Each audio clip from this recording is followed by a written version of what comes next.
Assalamualaikum warahmatullahi wabarakatuh. Perkenalkan, nama saya Muhammad Raka Alifian Putra, absen 23, dari kelas 10 E3. Video ini dibuat untuk menyelesaikan tugas literasi akhir semester 2. Tanpa basa-basi, lanjut ke pembahasannya. Oke, buku yang saya baca yaitu Aku Titip Dia ya, itu judulnya. Seperti ini. Nah, karena untuk judulnya Aku Titip Dia ya, ditulis oleh Raffi Ibadi dan diterbitkan oleh Gradian Media Tama. Nah, untuk dirilisnya yaitu cetakan pertama yaitu Juli tahun 2022 dan cetakan keempat April tahun 2024. Dan untuk halaman yaitu sekitar 164 halaman. Oke, untuk sinopsisnya yaitu seseorang mencintai seseorang. Nah, seseorang ini kita sebut aja kita perempuan lah. Ini seperti itu. Karena bukunya itu bukan berbentuk cerita, tapi seperti bentuk puitis yang seakan-akan membuat para pembacanya merasakan emosi yang ada di dalamnya. Dan juga ini hanya satu sudut pandang. Jadi tidak bisa banyak yang saya omongkan untuk sinopsisnya.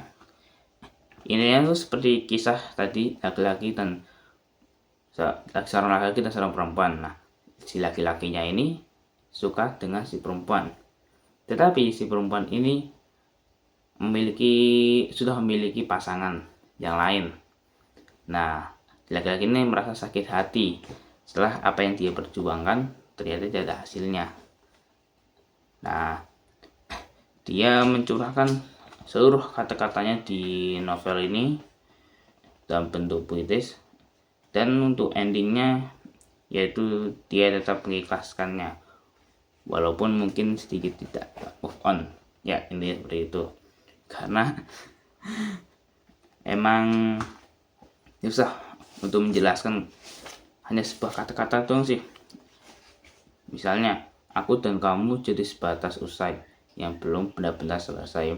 Aku belum selesai menyayangimu, namun selesai dalam mengejarmu. Selesai dalam membuatmu risih dengan tetap mengagumi. Ya seperti itu, hanya diulang-ulang saja. Oke, lanjut ke kelebihan dan kelemahan buku. Untuk kelebihan buku ini, yaitu menggunakan bahasa Indonesia yang jelas dan mudah dimengerti. Dan yang kedua, buku ini menggunakan bahasa puitis lah. Seakan-akan emosinya itu benar-benar ada gitu. Kalau bacanya ya wow gitu aja.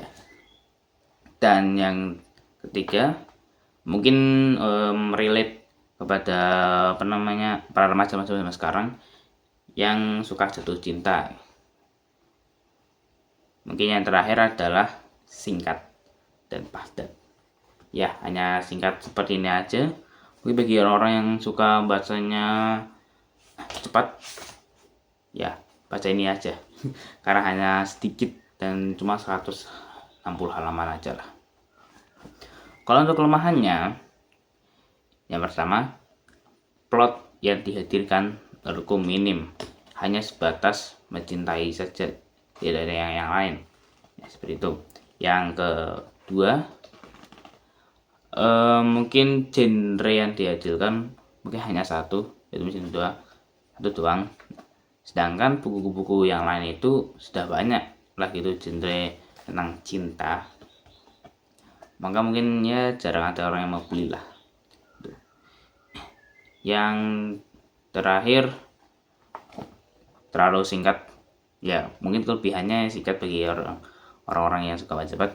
Tapi bagi orang-orang yang menikmati mungkin kurang ya, soalnya terlalu sedikit dan yang dihadirkan plotnya cuma satu gitu, nggak sebuah cerita atau cerpen lah.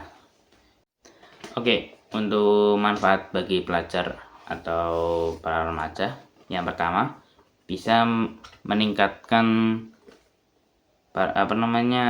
literasi ya, jadi literasi kita lebih meningkat lah gara-gara kita sering membaca buku walaupun hanya sedikit. Yang kedua, bisa membuat motivasi para pelajar atau remaja membuat novel atau buku cerita lainnya. Kalau baca buku ini, wah, aku jadi pengen bikin, seperti itu. Dan mungkin yang terakhir, bisa lebih serius dalam mencintai seorang. Kalau enggak, kita ubah bahasanya, lebih tepatnya lebih ke empati kepada seorang. Sekian dari saya, mohon maaf bila ada pengucapan yang salah atau yang lainnya, dan terima kasih. Wassalamualaikum warahmatullahi wabarakatuh.